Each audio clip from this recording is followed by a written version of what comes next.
Surprise ಅಂದ್ರೆ surprise.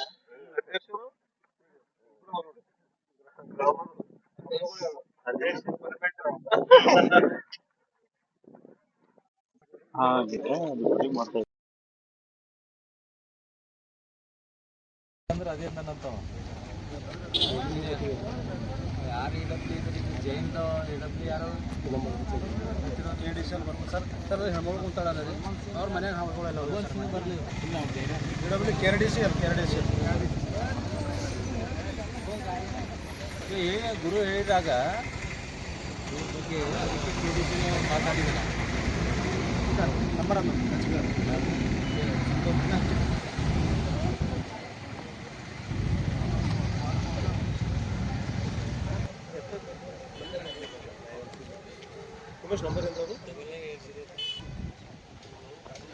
Santosh Beldale ಇದ್ದೀನಿ M L A ಮಾತಾಡೋದು ಏನಡ ಅವ್ದು ಕೆ ಡಿ ಪಿದ ನೀವು ಮೀಟಿಂಗ್ದಾಗ ಇದ್ರಲ್ಲ ಇಲ್ಲೇ ಬಂದೀನಿ ಬಗದಲ್ದಾಗ ಯಾವಾಗ ಶುರು ಮಾಡ್ತೀರಿ ನೀವು ಅಂದ್ರಲ್ಲ ಗೊತ್ತಾ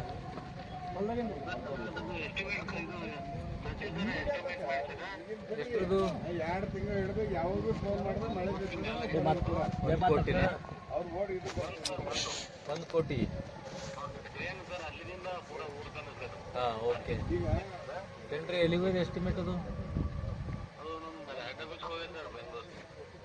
ಯಾವಾಗ ಮಾಡ್ತೀರಿ ಇನ್ನು ಎಷ್ಟು ದಿನ ಬೇಕು ಕೆ ಡಿ ಪಿ ಮೀಟಿಂಗ್ ಆಗಿ 2 ತಿಂಗಳಿದೆ ಗೊತ್ತದ ಪೂರಾ ಕಂಪ್ಟನ್ ಸ್ಟ್ರೀಟ್ ಲೈಟ್ ಚಾಲು ಆಗ್ಬೇಕು ಹಾಂ ಈ ರೋಡಿಗೆ ಎಲ್ಲೆಲ್ಲಿ ನಿಮ್ಮ ಲೈಟ್ ಸ್ಟ್ರೀಟ್ ಲೈಟ್ ಹಾಕಿರಿ ಎಲ್ಲ ಚಾಲು ಮಾಡೋ ಅಪ್ ಟು ಮೀನ್ಕೇರಿ ತನ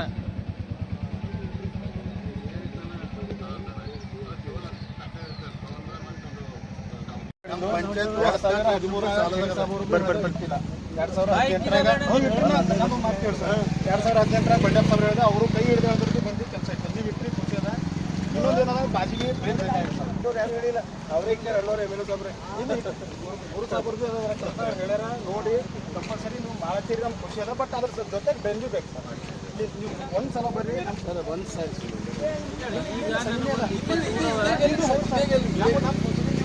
ಒಳ ಬಂದು ನಮ್ಮ ಕೆಲಸ ಆಗ್ಬೇಕಾದ್ರೆ ಮಾಡಿ ಕೆಲಸ ಈಗ ನಾವು ಕೆ ಡಿ ಪಿ ಎತ್ತಿದ್ದಕ್ಕೆ 1 ಕೋಟಿ ಎಸ್ಟಿಮೇಟ್ ಮಾಡಿದ್ರೆ ಎಲ್ಲಿ ಮಣ್ಣಾಗಿರ್ತೀರಪ್ಪ ನೀವು ನೋಡ್ರಿ ನೀವು ಹೊಂಟ್ರಿ ಅಂದ್ರೆ ನಾವು ಇವತ್ತು ಮಾಡಿದ್ರೆ ತಪ್ಪ ನೀವು ಸ್ವೀಕಾರ ಮಾಡಬೇಕು ನಾವು ಪ್ರೀತಿ ಸ್ವೀಕಾರ ಮಾಡಬೇಕು ಸರ್ ಪ್ಲೀಸ್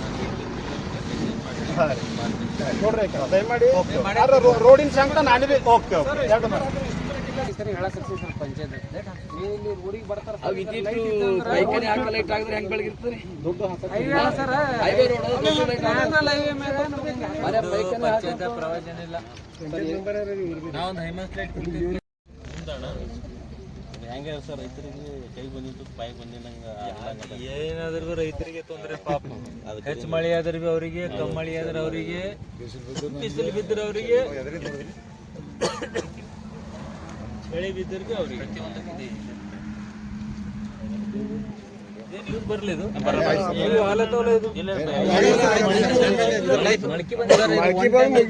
ಆಯ್ತಂದ್ರೆ ಮುಗಿಸರ್ ಇದು ಒಂದ್ರಾಗ 2 ಹೋಳ ಆದಂಗೆ ಸರ್ ಇದು ಗ್ರೇನ್ ಇದೆ ಆಕ್ಚುಲಿ ಇದು ನಾವು ಅಂದ್ರೆ ಮನೆ ಬ್ಯಾಳಿ ಮಾಡುವಂತೇವಲ್ಲ ಸರ್ ಆಲ್ರೆಡಿ ಇದು ಬ್ಯಾಳಿ ಆದಂಗೆ ನೋಡ್ರಿ ಅಣ್ಣಕ್ಕೆ ಎಷ್ಟೈತೆ ಮತ್ತಿನೇನು ಹಾಕಿರಿ ಏನಿಲ್ಲ ಸರ್ ಇದು ಉದ್ದ ಹೆಸರು ಈ ಬೆಳೆಸಿ ಅಲ್ಲ ತೊಂದರೆ ಶಾಲೆ ಏನಾಗಿದೆ ಸರ್ ಇವ್ರು ಪಾಪ 25 ತಾರೀಕಿಗೆ ಎಮ್ ಆಗ್ಯದ ಸೊ 3 ದಿವಸ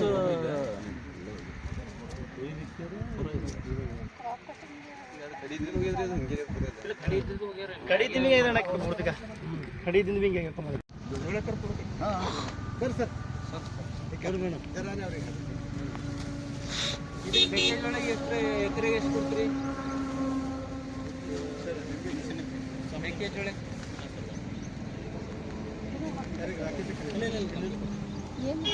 ಮೆಕ್ಕೆಜೋಳ ಇವರಿಗೆ ಬರ್ತದಂತ ಪರಿಹಾರದಾಗ 8,000 ಐತಿ ನೋಡಿ ಸರ್ ಇದ್ರ ಸಮ್ ಇನ್ಸೂರ್ಡು ಕಾಪು ಇದ್ರೆ ಒಂದು ಹೆಕ್ಟರ್ಗೆ 45,000 ಏನೋ ಸರ್ ಅದು ಹೆಕ್ಟರ್ಗೆ ಒಂದು ಹೆಕ್ಟರ್ಗೆ 45,000 ಏನೋ ಸರ್ ಇದ್ರಾಗ ಅದು NDRF ಅಂತ ಎಷ್ಟು ಮುಸ್ಲಿಮ್ಗಳು ಜಾಸ್ತಿ ಅಂದರೆ ಎಕರೆ ಪರ್ ಹೆಕ್ಟರ್ 2 ಚಕ್ಕರ 2 ಚಕ್ಕರ 22 ಮೂರನೇ 6 22 ಸಾವಿರ ರೂಪಾಯಿ ಕರೆಕ್ಟ್ ಕರೆಕ್ಟ್ T20 ತೊಗೊಂಡು ಓಕೆ ಅಲ್ಲ ಯಾಕಂದ್ರೆ ಇದು ನೀರಾವರಿ ತೋಟ ಬರುತ್ತೆ, ಇದು ಮಳೆ ಮಾಡೋದ ಅದಲ್ಲ ಮೇಡಮ್. ನೀವು ಎಲ್ಲ ನಿಮ್ಮದು RAVA ಏನದ ಎಲ್ಲರಿಗೆ ಅವರು ಆ ವಿಡಿಯೋ ಬಿ ಅಲ್ಲೇ ಇರಬೇಕು ಎಲ್ಲರೂ. ನೀವು ಹಾಕ್ಬಿಡಿ ವಿಡಿಯೋ ಮೋಟ್ರ್ ಬಂದು 4 ತಿಂಗಳು ಅಲ್ಲ ಪೈಪ್ಲೈನ್ ನಾನೇನು ತೋರಿಸಿಲ್ಲಪ್ಪ. ಸರ್ ಅಲ್ಲಿ ಮ್ಯಾಲ ದವಾಖಾನೆಗೆ ಪೈಪ್ಲೈನ್ ಮಾಡಿಲ್ಲ ನೋಡಿ.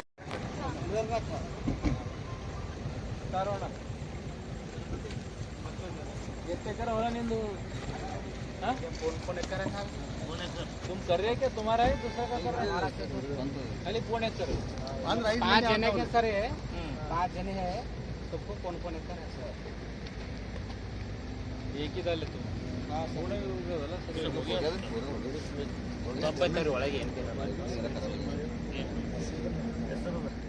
ಹೆಸರು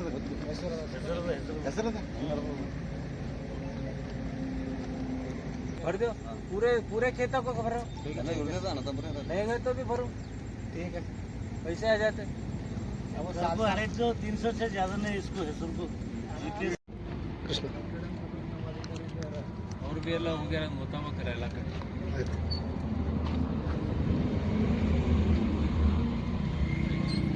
ಓಕೆ.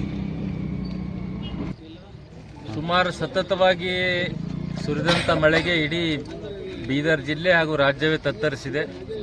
ಅತಿ ನೋವಿನ ಸಂಗತಿ ಅಂದರೆ ನಮ್ಮ ರೈತರಿಗೆ, ರೈತಾಪಿ ಜನರಿಗೆ, ಕೂಲಿ ಕಾರ್ಮಿಕರಿಗೆ, ಇನ್ನಿತರ ಎಲ್ಲ ಸಮಾಜ ಮುಖಂಡರಿಗೆ ಭಾಳ ತೊಂದರೆ ಅನುಭವವಾಗಿದೆ.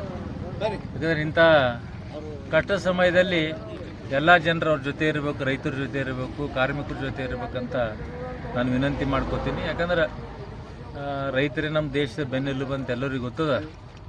ಸತತವಾಗಿ 3 ದಿನ 18, 19, 20 ಮೊನ್ನೆ 3 ದಿವಸ ಇಡೀ ನಮ್ಮ ಜಿಲ್ಲೆಯಲ್ಲಿ ಭಾಳ ಮಳೆ ಸುರಿದಿದೆ. ಬೇರೆ ಬೇರೆ ಜಿಲ್ಲೆಯಲ್ಲಿ ಕೂಡ ಸುರಿದಿದೆ ಮತ್ತು ನಮ್ಮಲ್ಲಿ ಎಂದೂ ಅಷ್ಟು ಮಳೆ ಆಗಿಲ್ಲ, ಅಷ್ಟು ಮಳೆ ಆಗಿದೆ. ಸುಮಾರು ನಮ್ಮಲ್ಲಿ 5-6 ಸಾವಿರ ಹೆಕ್ಟರು ಸಿಡುಗುಪ್ಪ ತಾಲೂಕದಲ್ಲಿ, ಸುಮಾರು ಆ ಕಡೆ 8-10 ಸಾವಿರ ಹೆಕ್ಟರು ಬೀದರ್ ತಾಲೂಕದಲ್ಲಿ, ಟೋಟಲ್ 5 ಅಥವಾ ಸುಮಾರು ಒಂದು 15 ಸಾವಿರ ಹೆಕ್ಟರ್ ನಮ್ಮ ವಿಧಾನಸಭಾ ಕ್ಷೇತ್ರದಾಗ, ಬೀದರ್ ದಕ್ಷಿಣ ಕ್ಷೇತ್ರದಾಗ ಹಾಳೆ ಉದ್ದು, ಹೆಸರು, ತೊಗರಿ ಆಗಲಿ, ಸೋಯಾಬೀನ್ ಆಗಲಿ, ಕಬ್ಬಾಗಲಿ, ಹತ್ತಿ ಆಗಲಿ, ಮತ್ತು ಅಲ್ಲ ಆಗಲಿ, ಇನ್ನಿತರ ತರಕಾರಿ, ದವಸ ಧಾನ್ಯಗಳು ಕೂಡ ಸಾಕಷ್ಟು ಹಾಳಾಗ್ಯಾವ. ಯಾಕೆ ತರಕಾರಿ ಎಲ್ಲ ಈ ಕಡೆ ನಾಗನಕೆರೆ, ಬನ್ನಳ್ಳಿ, ಈ ಕಡೆ ಮಂಗಲ್ಗಿ, ಈ ಕಡೆ ಜಾಸ್ತಿ ಜನ ಫ್ರೂಟ್ಸ್ ಆ್ಯಂಡ್ ವೆಜಿಟೇಬಲ್ಸ್ ಬೆಳೀತಾರೆ, ನಿರ್ಣವಾಡಿವಿ, ಭಾಳ ಹಾಳಾಗ್ಯದ. ಇದಕ್ಕೆ ನಾನು ಸರ್ಕಾರಕ್ಕೆ ನಮ್ಮ ಮೊನ್ನೆ ಅಧಿವೇಶನದ 20 ತಾರೀಕು ಕೂಡ ನಾನು ಪ್ರಸ್ತಾವ ಮಾಡಿದೆ. ಅವಾಗ ಓನ್ಲಿ 8 ಸಾವಿರ ಹೆಕ್ಟರ್ ಹಾಳಾಗಿತ್ತು ರಾಜ್ಯದ ಜಿಲ್ಲೆಯಲ್ಲಿ. ಈಗ ಸುಮಾರು ಅದು 30-35 ಸಾವಿರ ಹೆಕ್ಟರ್ ಆಗಿದೆ ನಮ್ಮ ಜಿಲ್ಲೆಯಲ್ಲಿ ಹಾಳು. ಈಗ ನಮ್ಮ ವಿಧಾನಸಭಾ ಕ್ಷೇತ್ರದಾಗ ಜಾಸ್ತಿ ಹೋಗಿ 15 ಸಾವಿರ. ಈಗ ಹೇಳಿದೆ ಸರ್ಕಾರನ ಆಗ್ರಹ ಮಾಡ್ತೀನಿ, ಸುಮ್ಮನೆ ನಾವು ನೋಡಿ ಹೋಗ್ಬೇಕು, ಅಧಿಕಾರಿಗಳು ಬರಬೇಕು, ಅವ್ರು ವರದಿ ಕೊಡ್ಬೇಕು, ನಾವು ವರದಿ ಕೊಡ್ಬೇಕು, ಆ ಸರ್ಕಾರ ಮಟ್ಟದಲ್ಲೇ ಪೆಂಡಿಂಗ್ ಉಳಿಬಾರ್ದು. ತಕ್ಷಣ 8 ದಿನದಾಗ ಅದು ಪರಿಹಾರ ಕಂಡು ಹಿಡಿಬೇಕು. ಹೋದ ಸಲ ನಾವು ಕೊಟ್ಟಿದ್ದೆ ಪರಿಹಾರ ಇನ್ನೂ ತನಕ ಬಂದಿಲ್ಲ ಅವರು. ವೆಜಿಟೇಬಲ್ಸ್ ಆಗಲಿ, ತರಕಾರಿದಾಗಲಿ, ಮತ್ತು ಇದು ಹಾರ್ಟಿಕಲ್ಚರ್ ಇನ್ನೂ ತನಕ ನಾಗನಕೆರೆ ನಿರ್ಣವಾಡಿ ಇನ್ನೂ ತನಕ ಬಂದಿಲ್ಲ. 1 ವರ್ಷ ಆಯಿತು. ಈಗಲೂ ಕೂಡ ಈಗ ಮಾಡಿದೆವು, ವರದಿ ಕೊಡ್ತಾರೆ, RAVA ತಹಶೀಲ್ದಾರ್ ಕೊಡ್ತಾರೆ, ಈ ಕಡೆ ಇಒ ಕೊಡ್ತಾರೆ, ಮನೆ ಬಿದ್ದಾವಂತ.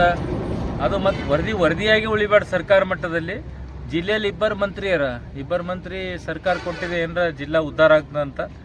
ಏನು ಮಾಡ್ತಾರೆ ನೋಡ್ಬೇಕು. ಈಶ್ವರ್ ಖಂಡ್ರೆ, ರಹೀಮ್ ಖಾನ್ ಅವರು ಜಿಲ್ಲೆಯಲ್ಲಿ ಒಂದು ವಿಶೇಷ ಪ್ಯಾಕೇಜ್ ಮುಖ್ಯಮಂತ್ರಿಯವರಿಗೆ ಮತ್ತು ಕೃಷ್ಣ ಬೈರೇಗೌಡ ಅವರಿಗೆ ಇಬ್ಬರನ್ನ ಕನ್ವಿನ್ಸ್ ಮಾಡಿ, ಬೀದರ್ ಜಿಲ್ಲೆ ಹಾಳಾಗಿದೆ, ಇಷ್ಟೊಂದು ಬ್ರಿಡ್ಜ್ ಹಾಳಾಗಿದೆ, ಇಷ್ಟೊಂದು ಮನೆ ಹಾಳಾಗಿದೆ, ಇಷ್ಟೊಂದು ಪೋಲ್ಸ್ ಬಿದ್ದು, ಇಷ್ಟೊಂದು ಟ್ರಾನ್ಸ್ಫಾರ್ಮರ್ ಹಾಳಾಗಿದೆ, ಇಷ್ಟೊಂದು ಅಂಗನವಾಡಿ ಕೇಂದ್ರ ಹಾಳಾಗಿದೆ, ಇಷ್ಟೊಂದು ಕ್ಲಾಸ್ ರೂಮ್ಗಳು ಸುರಿತಾ ಇದೆ ಮಳೆ ಇಲ್ಲಿಂದ ಹಾಳಾಗಿದೆ, ರೋಡು, ಬ್ರಿಡ್ಜಸ್ಸು ಇವೆಲ್ಲವನ್ನು ಪಂಚಾಯತ್ನಲ್ಲಿ ಇರುವಂಥ ಸಣ್ಣ PMJS ರೋಡಲ್ಲಿ, ಪಂಚಾಯತ್ ರೋಡಲ್ಲಿ ಇವೆಲ್ಲದ್ರ ಬಗ್ಗೆ ಅವ್ರಿಗೆ ಕನ್ವಿನ್ಸ್ ಮಾಡಬೇಕು. ಪ್ರೆಸೆಂಟೇಷನ್ ಈಸ್ ಭಾಳ ಇಂಪಾರ್ಟೆಂಟ್. ಸರ್ಕಾರ ಮಟ್ಟದಲ್ಲಿ ಸಚಿವರಾಗಲಿ, ಅಧಿಕಾರಿಗಳು ಪ್ರೆಸೆಂಟೇಷನ್ನು ಬೆಂಗಳೂರು ಮಟ್ಟದಲ್ಲಿ ಕರೆಕ್ಟ್ ಮಾಡಿದ್ರೆ ಅದಕ್ಕೆ ಪರಿಹಾರ ಕರೆಕ್ಟ್ ಸಿಗ್ತದೆ. ನಾವು ಸುಮ್ಮನೆ ವರದಿ ಕೊಟ್ಟು ಮೇಲ್ ಮಾಡಿದೆವು, ನನ್ನ ಕೆಲಸ ಮುಗೀತಂದ್ರೆ ಆಗಲ್ಲ.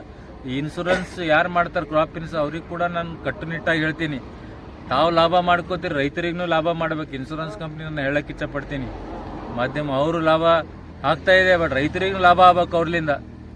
ಇದನ್ನ ಇನ್ಸೂರೆನ್ಸ್ ಕಂಪ್ನಿ ಮಾಡ್ಬೇಕು ರೈತರಿಗೆ ಅಂತ ಹೇಳಕ್ ಇಷ್ಟಪಡ್ತೀವಿ. ಯಾರು ಇನ್ಸೂರೆನ್ಸ್ ಮಾಡಿಲ್ಲ ಅವರು ಕೂಡ ನಾಳೆ ತನ್ನ ಸಮಯ ಇದೆ ಅಂತ ಬರೋಂಥ PKPSL ಮೆಂಬರ್ಶಿಪ್ ಆಗಿ ಯಾರು ಲೋನ್ ತೊಗೊಂಡಿದ್ರಿ ಅವ್ರಿನ ನಾಳೆ ಲಾಸ್ಟ್ ಡೇಟ್ ಇದೆ. ಎಲ್ಲ ನಮ್ಮ ರೈತರು ಕಳಕಳಿ ವಿನಂತಿ ಮಾಡ್ಕೋತೀನಿ, ನಾಳೆಕಿನ ಮೊದಲು ತಾವು ಮೆಂಬರ್ಶಿಪ್ ಆಗಿ ಇನ್ಸೂರೆನ್ಸ್ ಕಟ್ರಿ.